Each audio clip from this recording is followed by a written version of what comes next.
La pregunta que realizaron los principales de la sinagoga allí en Antioquía de Pisidia es la siguiente: ¿habrá alguna palabra de exhortación para el pueblo? Lo encontraremos en Hechos capítulo 13 y versículo 15. Allí se encuentra el apóstol Pablo y sus compañeros en la sinagoga, y resulta que la pregunta es, o más bien la afirmación, le dicen a ellos: si tenéis alguna palabra de exhortación para el pueblo, hablad. Sí, ese era lo que querían ellos, lo que demandaban, y era que Pablo y los compañeros que estaban visitando esta sinagoga que hablaran. A manera de aplicación, cada creyente debe estar preparado para presentar defensa con mansedumbre de lo que expresa, de la fe que vive. Cada uno de nosotros debería estar preparado para comunicar claramente y con un mensaje contundente el Evangelio, la verdad de Jesucristo, la verdad de su persona, la verdad de Dios enviando a su Hijo y del Espíritu Santo regenerando al creyente.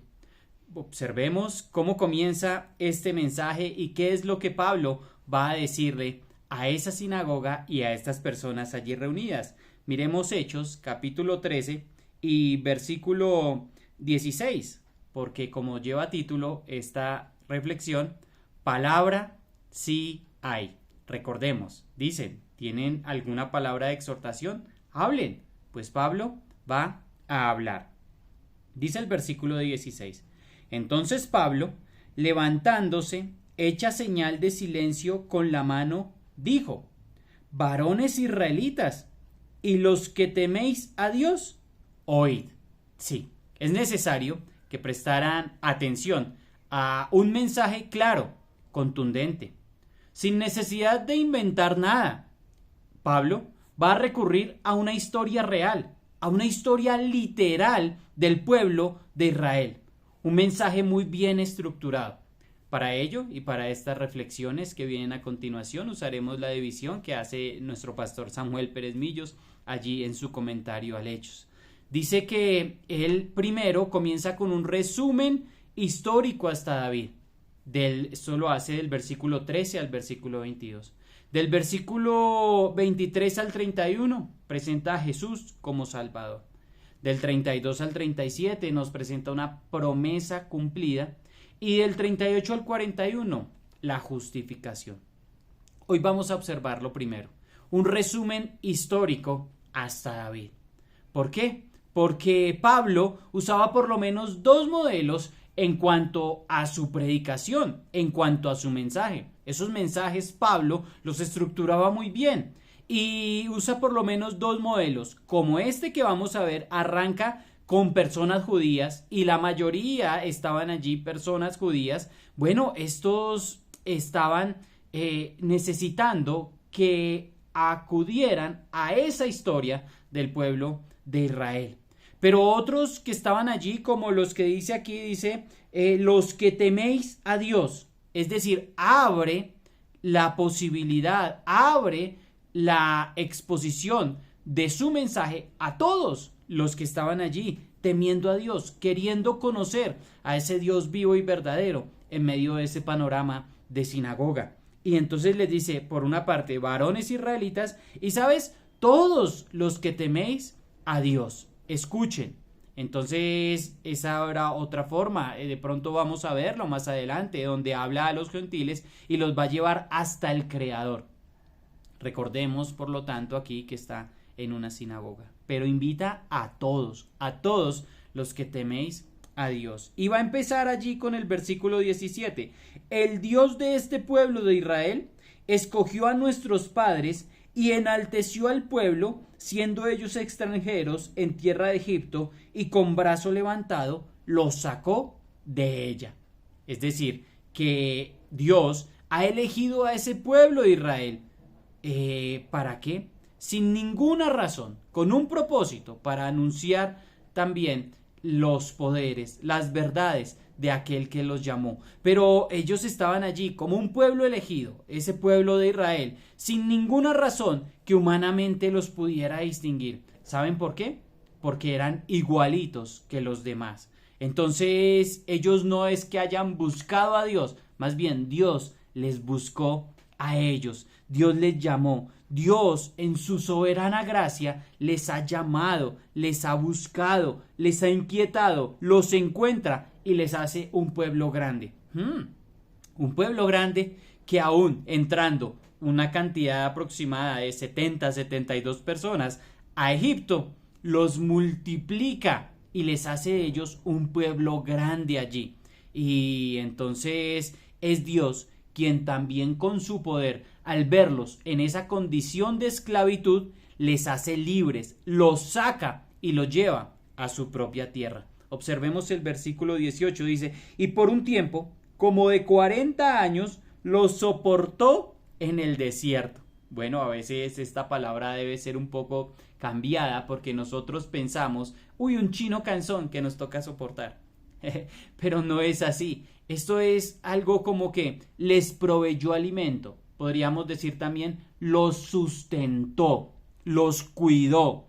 Durante 40 años les provee alimento, el maná y el alimento, el agua, todo lo que ellos necesitaban en el desierto, a tal punto que su vestido y su calzado no presentó desgastes. Qué milagro maravilloso que el Señor hace. Alrededor de muchos enemigos ellos estaban andando, sin embargo, ¿sabes qué? Les cuidaba. Dios es quien cuida como padre a sus hijos. Sí, Él los cuida. Él les dice que los sustenta, los soporta, los aguanta, los lleva, los está sustentando, les está alimentando. En el versículo 19 va a decir, y habiendo destruido a 7 naciones en la tierra de Canaán, les dio en herencia su territorio. 7 naciones más poderosas, también más perversas que ellos. A veces decimos Dios es injusto, Dios permitió la muerte, Dios, ¿por qué?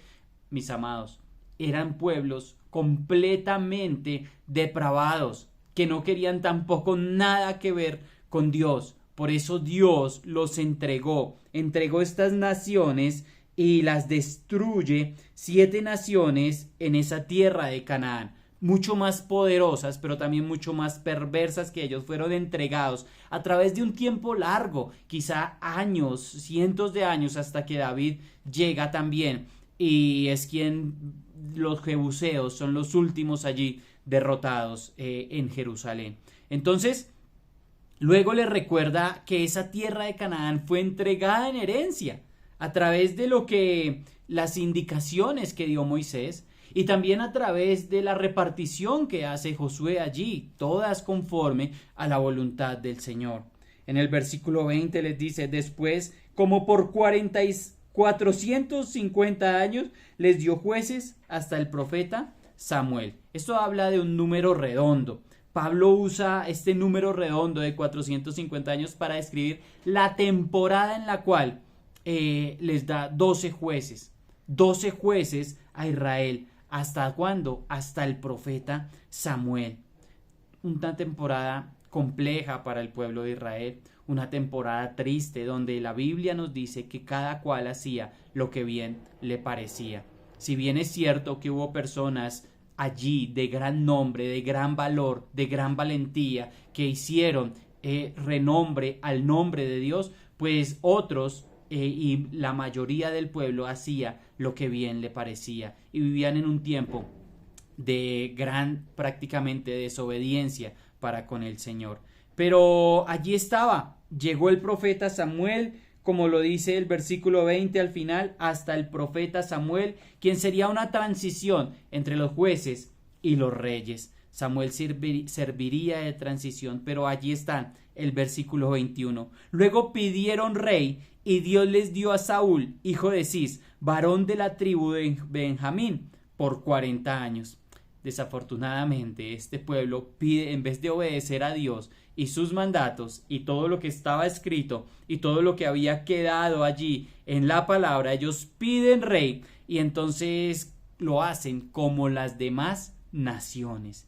Y Dios les da un rey igualito, como las demás naciones. No fue un modelo de fidelidad, al contrario, fue un modelo de infidelidad. El primer rey Saúl, aquí como dice, les dio a Saúl, hijo de Cis, varón de la tribu de Benjamín, por 40 años, un hombre que desafortunadamente obstinado, desobediente y rebelde para con las cosas de Dios. Pero quitado este, porque Dios es quien lo quita, versículo 22, les levantó por rey a David, de quien dio también testimonio diciendo: he hallado a David, hijo de Isaí, varón conforme a mi corazón, quien hará todo lo que yo quiero. Qué precioso esto que Dios hace. No fue que fuera un hombre sin imperfecciones. No, solamente nos deja ver que era el hombre que Dios había determinado para el corazón, según su corazón, según el corazón de Dios, para el pueblo de Israel. Fue este hombre,